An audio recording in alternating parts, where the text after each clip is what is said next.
So ito, hindi kwentong barbero. Nagsimula kami nung 1 week buffet, 160 ako, 94 siya.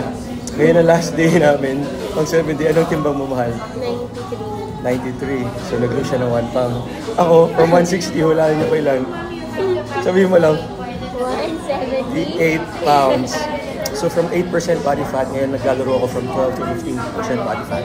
Okay, for 4-pack to 6-pack pa rin. Ang mahalaga, nag-enjoy. Nag-enjoy. Tsaka yung sinasabi nila, gusto na may laman yung cheeks para akong bata ulit. So yun lang, do what works for you. Calorie counting kayo, OMAD or fasting. Pero para pumayat, kailangan talaga calorie deficit. Mas konting yung nakain, mas maraming energy expenditure. Para mag-maintain, yun lang, sakto lang kain nyo sa galaw.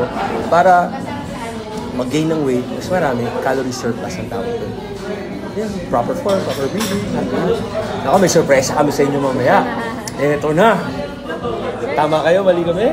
We're not your doctors. Do But we're